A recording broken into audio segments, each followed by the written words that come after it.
ได้กินเป็ดสมใจแล้ว3 ตัว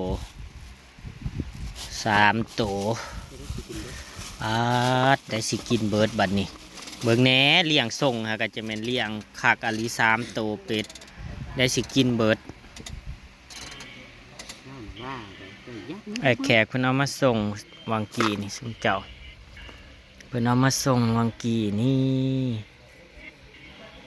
ตอนแรกก็สั่ง2 ตัวแต่ว่าเป็ดมันตัวน้อยเพิ่นก็เอามาให้เบิ่งตัวหนึ่งนั่นจริงแล้วก็อยากมาขายเพิ่นเอามาให้เฮาเลือกถ้าไม่เสียวมาล่าเอาอลี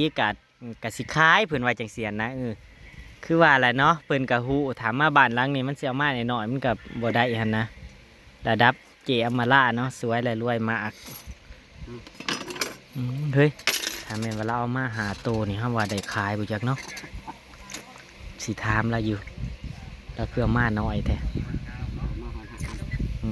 ก็สิมาเฮ็ดเลือดแปลงพี่น้องมาเด้อไผอย่างเฮ็ดเลือดแปลงเป็ด3 ตัวถ้าเฮาบ่ฟ้าวเฮ็ดก็เลือดมันสิกามเด้เฮาต้องฟ้าวแล้วบ่โอ้ยเจ้าบ่แซ่อื่นนั่นบ่เลือดอิหยังนะเขาเอิ้นอิหยังวะผสมหั่นนะจักบ่แขกเราผสมอะไรเราผสมแล้วบ่ผสมเอาผสมมันกล้ามแล้ว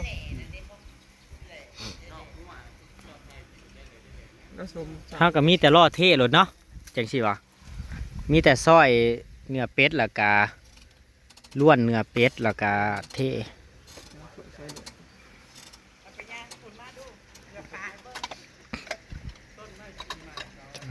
เนื้อลายอยู่ได้เป็ดกับโมเอนเป็ดไผ่ดอกเป็ดเบาน้ำ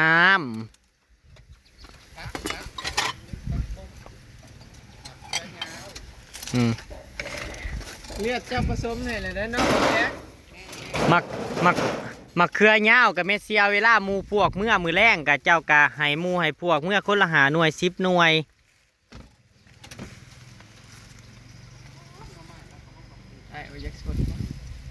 ห้ามบอกกินได้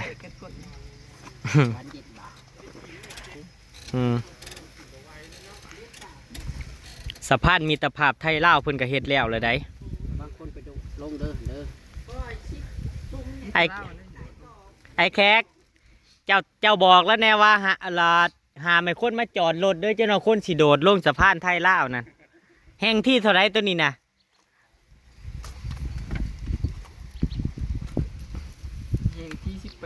แห่งที่18ดีใจเด้พี่น้องสิมีสะพานแห่งที่เท่าไรเกิดขึ้นมาอยู่ทางตะพานพี่น้องถ้าแม่นว่าไปมากกันเนาะพี่น้องมันไก่บ้านซุมเฮาก็จะบ่ต้องขึ้นไปทางปักเซ่เด้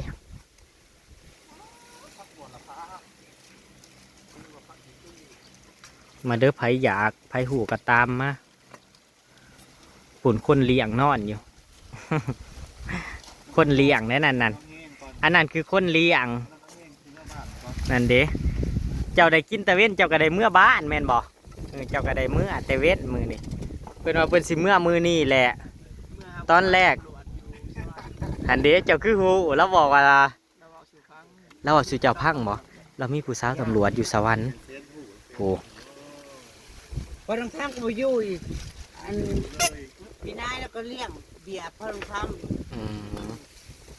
พอลงทำมาอยู่ก็พอรีบกินแค้นก็ได้พออาลิสก็กินได้เราจะนอนเราก็มา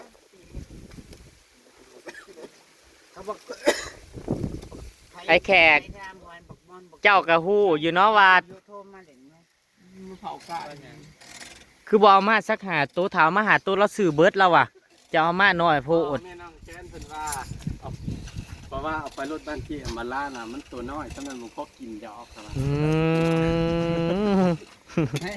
เห็นปัจจุบันเราก็พอเห็นมันหลายคนดิเห็นมันหลายคนบ่แมนบ้านแล้วครอบครัวใหญ่เนาะครอบครัวใหญ่ที่ว่าเราก็จ่วยมาอักก็เบิดบ้านเบิดเมืองสองก้อนก็มีแต่เล่าแล้วรวยนะรวยเหลือสวยเลยรวยมากมันสิเอามาหน่อยมันก็บ่ได้แล้วเนาะแต่ปั่นมันก็มาเกลือนั่นมันอยากได้เมื่อกี้ เอาไหนมันมาปลูก บ่ให้บ่แขก อันนี้นะบอก เราไว้แกะเราไว้แกะขาด เราไว้แก่คัดเราปลูกประดับบารมีเรา ท่านมีแฟนนี่ เออ คันเรามีแฟนมีผู้บ่าวแล้วก็สิให้คนเบิด เออ ตอนนี้ท่านมีแฟนนะผัวบ่ได้ก็เอานี่แกะคัดไปก่อน ร้านเคยก็แหงหูดีได้ร้านเคยแหงหูดีซ้ เออ เอายังเขาเห็นเราถือ ำ ครับ หัน เด้อขอบใจละลายเด้อ ไป ตั้งไม้ในเด้อตั้งหมูก็ได้แค่หนานะ หมูบินบ่บินให้พร้อม เอายังเอาเลือดแป้งดูเด้อพี่น่ะ ไปเมื่อคั่วไว้เป็ดกับไก่นั่นเจ้าหน่อยเราก็สั่งอีกเพื่อว่าหมูมาหลายมันบ่พอกิน เดี๋ยวสิโทรบอกดอก เออ สร้างพี่น่ะอันนี้เอาแบบใดเอาแบบแสบๆอยู่แบบแสบ แต่ซึ่งเจ้าแล้ว ก็ไม่แน่นะทาน4 โมงยังกินแต่ว่าเลือดมันสิกลางเขามันยังเป็นก้อนมันเฮิงของยังเหม็นบ่เห็นเลือดแป้งไว้แล้วก็กินยังไงก็ได้ นั่นที่มันสี ไปซื้อเป๊ปซี่กันเป๊ปซี่ เจ้าสิเขาไปหันเสาแสงบ่ ไปซื้อเป๊ปซี่ไทยบรรณาปังเลย อืม สีหลักก็บอกกินได้พี่น้องเอ้ย เอาแป๊บสีไทยเด้อ ต้องไทยต้องเวียดก็คือกันกับ ป้าเราไปทอนหลายจะเว้ย เอา มันงบเขาน่ะ 400 พันปุ่น อืม เอามัน ก็ บ่ ถื ง อ บเขา1,000 ปันกันคนละร้อย เอาสะโวยเอาเป็นกันเอา ปันกันคนละร้อย ตีบบ่ เอาไปซื้อเป๊ปซี่กันใครจะเป็นคนต่อ บ่าวออยซอยบ่ถนัดจังได๋ได้ลูกหนึ่งแหละ คนถนัดซอยเรื่องซอยต้องไว้ใจอ่อยฮันเด้ผู้ข้างหลังเด้บ่ถนัดซอยบ่เมซี่เอาจะว่าจังได เขาอันนั้นน่ะเบิ่ง เฮ้ยยิ้มเฟ้ยได้ อยากฮู้ว่าผู้ใดซอยอันนั้นก็เบิ่งจากอันประสบการณ์ของ เอื้อตัวเอื้อคือว่าย่านบ่ได้ไปล่ะถ้าเฮ็ดหัว ที่มาคำปกติ ถ้าเฮ็ดหัว เจ้าก็โทษส่วนที่เบาอาจนะ มีพิษ กินโลด ฝนกะสิมาเพราะฝนกะสิมาเพราะฝนพี่น้องฟ้าห้องทึมๆอยู่เฮากะสิมากินเลือดแปลงเนาะพี่น้องเนาะเลือดแปลงเป็ดมาเด้อผู้ใดอยาก เบิ่งย่างลอกเครื่องปลูกของพังเมเซียวก่อนหน่วยนี่คือสุกแหละนี่พี่น้องพัดน่ะแซ่บๆได้มันหวาน เวลาเฮาพัดน่ะมันหวานมึงเนี่ยโหระพาอีกยังวะบ่าวงจะบ่เอาบ่โหระพานี่เอาบ่พาวเก็บบ่อย่ามันเหี่ยวไปพัดพี่น้องผักบุ้งแก้วย่างไปเบิ่งอีนี่เล่าก่อนย่างไปเบิ่งหน่อไม้ใหญ่แล้วปาดหน่อไม้สมาใหญ่คักแท้ปาด2-3 หน่ออยากเห็นหน่อนั่งดินมันดิเอาตอนมันผลนะพี่น้องตอนมันผลขึ้นใหม่ๆนั่นคุดมึงเนี่ยมันดินมันแตกขึ้นมาปาดแต่สะอ่อนใหญ่คักใหญ่แน่นี่มันกำลังแตกขุดเดี๋ยวเนาะพี่น้องคือสีขาวจั๊วะ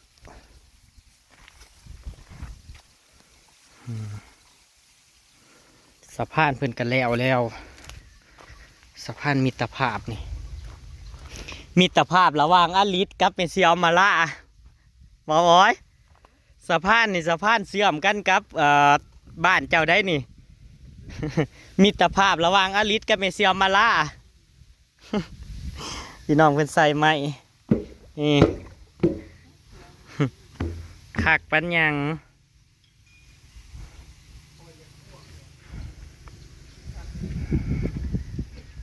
ฝั่งนี้ก็สิเป็นเฮือนอลิสป่าดอกกระเจียวเราไปนำมาถมพี่น้องแห่งงามดอกกระเจียวนั่นมะเขือเพิ่นน่ะหลายแต่มะเขือไม่เสียมาละของซุมเฮาน่ะเก็บกินบ่เหลือแล้ว าสมเจ้ามาเบิ่งบ้านไม่เสียว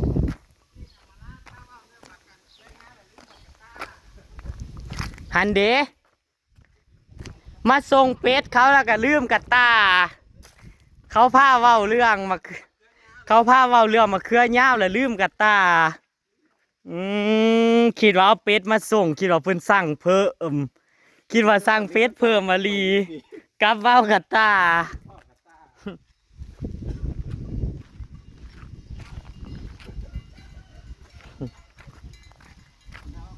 ยังบ่ทันละมื้อดอกพี่น้องเอ้ยกินเป็ดก่อนแต่ข้าพเจ้านี่กินบ่เป็นพี่น้องกินบ่เป็นเลือดแปลงสินั่งเบิ่งหมูกิน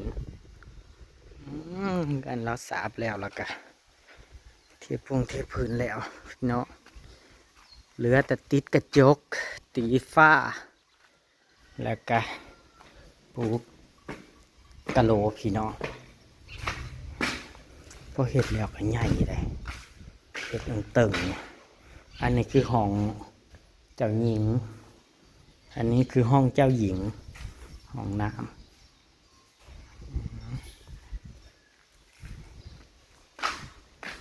ห้องฮับแขกห้องฮับแขกห้องฮับแขกห้องนี้ก็ใหญ่เติบอยู่เลยพอดีงามพี่น้องบ้านสาวโสดเห็ดหยังใหญ่เจ้าสีเอาบ่เจ้าสีเอามังอื้อเราเมื่อบ่ใส่ยังหลายอยู่มังอื้อเรานะยังหลายหน่วยอยู่ได้มังอื้อนะ1 2 3 4 5 6แซ่บได้พี่น้องมังอื้อมันยำลามันมัดมากอื้อเบิ่งเนี่ยพูด1นี่มันเก่ง แล้วก็พูดมักอื้อซุ่มเฮ้านั่นที่เฮ้าปลูกนะหน่วยน้อยก็นี่แล้วมันสิเป็นหน่วยสีน้ำตาลโมเมนมักอื้อหน่วยสีแบบนี้หลายพวกนี้เราผสมเก่งดิมันก็เลยติดเราผสมเก่งพี่ดำคือลืออยู่มีแต่หน่วยดำฮะ ผสมเกสรเก่ง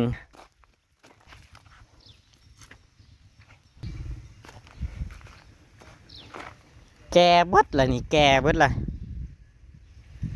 ผักบุ้งเพิ่นนี่แก่เบิดล่ะ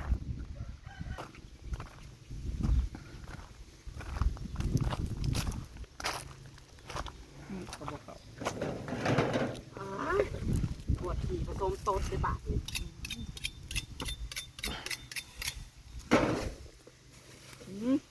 งานถนัดอีหยัง ปวดเนาะบ่ได้ใส่ลายอ่อนอะไรเนี่ยอยู่หนา เจ้าอันนี้แต่ว่าก้นเจ้ามันบ่มี นอนไว้ ซ้ำซ้อยบ่ติดดอก แต่ว่าเห็นเป็นโตนะติดโอ้ยพี่น้องกินนั้นผัดหมี่อำมาลาพากันเหยิงถอกเบิ่แล้วบัดนี้โอ้ย มันเยอะในแห้งสิซอยเป็ดจังยิงท้อง เจ้าของพัดนะเขาก่อนโมห้องน้ำพี่น้องพุทธิซอกับเบาลิโอเหมือนไปเบาบ่อยากจะไปเบาบุตรที่3 JC บัดนี้ โอ้ยบอกแล้วมีอันผัดหมี่บ่สุก ได้กูโม่แซ่บ แม่นแซ่บอยู่ แข็ง แข็ง เก็บที่น้ำมันก็จะปวดไปหน่อยประหยัดหัวหาบ่ นี่นำตัวนี้ ยังบ่ทันใหญ่ ที่น้ำนี่แหละ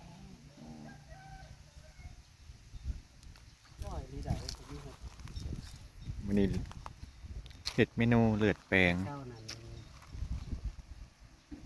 กูแค่ประหยัดหัวหานั่น เจ้าละเขาย้อมเขาว่าเป็น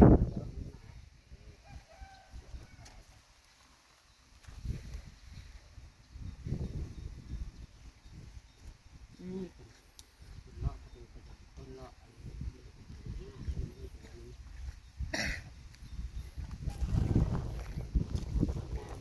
เจ้า เป็ดอันลดน้ำหนักเด้ลดพุง ซอยก่อนแล้วก็มารอเบิ่งพี่น้องว่าทำยังไงเนาะ ย่าง บ่ตกเลยบ่ทางนี้นะบ่ได้ลง แม่มาบาดเดียวแล้วก็แล้ว อ๋อแล้วก็ไป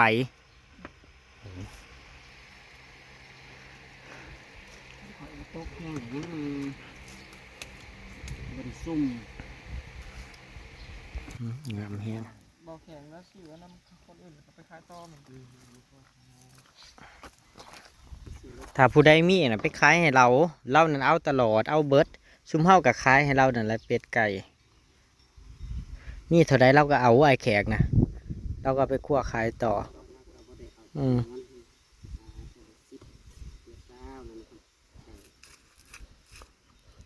แต่ว่าตัวใหญ่ร้ายเขาก็บ่อยากซื้อได้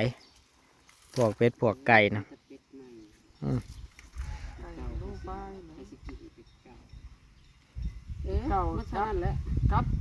เป็ดเก่ากับปีนี้หล่อนที่หนาพุ่น ต้มสามน้ำเราเขียนมัดต้นหนึ่ง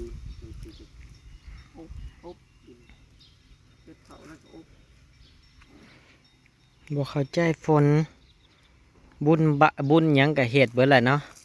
แต่ฝนก็ยังบ่ดียังบ่อีนั่นอยู่ฟ้าก็ห้องพี่น้องเมื่อกี้ก็ห้องทึมๆอยู่ฝนน่ะแต่ก็บ่มาอะ ประมาณทางบ่ จักมันไปทางใดฝนน่ะ คือตกเมื่อวานคือกันพี่น้องมันตกอ้อมซ้ายคลองพุ่นบ่ เป็นข้าวคออะไรกันเป็นกัน ก็คือเก่าเสียงฟ้าน่ะมันห้องซื่อคือว่าแหละเนาะปีนี้มัน8-2คนมันสิแรงฝนบ่ดีเป็นตะเขาสิงามอยู่ได้ล่ะคือเขา ตายไป ให้ท่านมันแบบมันไม่ทัน เอา พวกนี้หยาเบิ่งมันนั่นพวกหน้าบ้านนะครับ หน้าบ้าน เฮาว่าปีนี้ได้กะเขาราคาแพงแน่นอนปีนี้เฮาว่ามันแรง เขาเช็ดแถวน้ำเพียงเลยก็ขี่มันจะว่าเว้ย โอ้ยไปสิเอาแหวนตอนนี้นะเพียง น้อยจะเอาผ่านนี่ เอาไปแล้วก็เลย ผ้าเรือมันห้ามใส่เด็ดขาดเด้อ มาเล่นตายคือเขาแล้ว เออผ้าเรือมันห้ามใส่เด็ดขาดแนมเห็นหนวดตัวเองแนมเห็น กะเอาหน่อยเลยติด คือแก่ยาก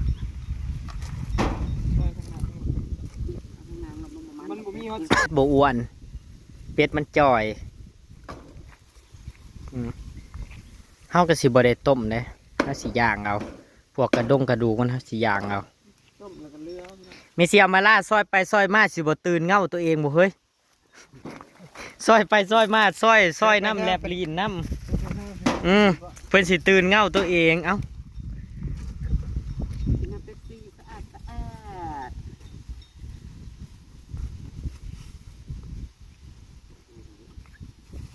ตอนนี้เป็นเวลา3 โมงแล้วเด้อท้องเสียข่อยก็ท้องเสียได้ ยืงข้าว ทั้งตดไม่เสียวมาล่าเพิ่นพัดน่ะจักเพิ่นพัดจังไดมันบ่สุก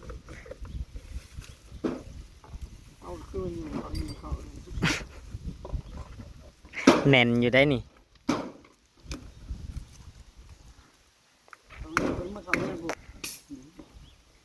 น้ำเคียงอยู่เบิ่งในเคียงนะ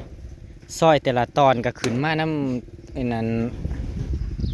จักในคงนัวสบ มันขึ้นมาน้ำเนื้อเป็ดนะว่าสันเศร้าได้อ้อยเจ้าอย่าเอามีดคมเอามีดบ่คมนั่นแหละดีแล้ว โอ้ยมันก็แนวมันแล้วเนาะ เคียงใหม่ผัดเคล็ดแขวเอาไปเอามาตื่นเงาตัวเองฝ้าเหลือมอย่าเอามาใส่เด้อฝ้าเหลือมมาเอาไปงุ้มไว้เด้อหาประหมห่อไว้ดีๆเด้อฝ้าเหลือมนั่นเปียงลงมาเออ ผู้เที่ยวจะเป็นปากเป็นเนาะ เจ้าบอกปากดี อย่าว่าปากเป็นหูจักบอบอกไปทัว เรื่องไม่เสียมมาไล่แห่งอยากฮู้ เรามาดูผู้ดีอยู่บนเรืองเสียวจังนะ ฮู้ เรามา ข่อยแห้งฮู้หลายเจ้าอยากฮู้เรื่องหยังล่ะเจ้าอยากฮู้เรื่องหยัง แสดงมีความสนใจข่อยในพอเสี่ยว อ้าแม้ว่าอยากฮู้ว่าเจ้าเป็นคนแนวใดแม่เสียวสรุปมันโง่มันฉลาดประมาณ ว่า นะ ว่าเจ้ามีผัวมาจากคน เพิ่นอยากฮู้แล้วเพิ่น หลายเทื่อละเคยเป็นกะลีมาแล้วหลายเทื่อแล้ว รับได้ก็รับเนาะแม่เสียวเนาะคุยหน่อยคุยใหญ่กับผ่าน รับได้ก็รับบ่ได้ก็ต้องเอาเฮ็ดจังได๋สมัคร คุยน้อยคุยใหญ่ผ่านมาแล้วยังมาบ้าน้ำคุยน้อยอยู่ เขาว่าได้อีหลีได้แม่เสียว ถ้าคนเฮามันต้องสนใจในตัวเขาอยากฮู้เรื่องเขาสนใจในตัวเฮาบ่เห็นเขาอยากเสือกบ่ เขาสนใจในตัวเจ้าแม่เสียวเฮ็ดจังได๋ใส่เจ้างาม บอกเข้าไป บ่าวงถ้าเจ้าบ่มาอยู่ ข่อยเชื่อใจอยู่ผู้เดียว ทั้ง ทั้งขี้ห้ายทั้งขี้เล่ทั้งนิสัยเสียผู้ใดสิมาคบ แม่นแม้แต่พอเสี่ยว ครบได้พอเสียวถ้ามีเงินหลายนะ มีอยู่มีกินครบบ่ดีก็สร้างเป็นสันบ่ เป็นสันบ่ไม่นอนกุนอยู่ดูฟ้าร้องตึมฟ้าร้องตึมตกลงมาสิตกกะตกโอ้ยน้ำล้นแล้วสิตกกะตกลงมาแห้งโลดเข่ากันยังบ่ทันละออกอยู่ไปพี่น้องอำลาพาจ่ากับพี่น้องเด้อตามคลิปหนาพี่น้องมือนี้เอาอีกแล้วมือนี้ลาบปากพี่น้องบ่าววงเพิ่นเลี้ยงพี่น้องบ่าววงเพิ่นเลี้ยงทรงเพิ่นสิกลับบ้านเนาะเพิ่นสิกลับจักเพิ่นสิกลับมือแรกนี่หรือบ่หรือว่าเพิ่นสิกลับมืออื่นเพิ่นสิกลับมือแรกนี่สิกลับท่านอยู่บ่อันนี้ มีเสียมมาล่าเห็ดคักนะทั้งเจ็บท้องทั้งยืงท้อง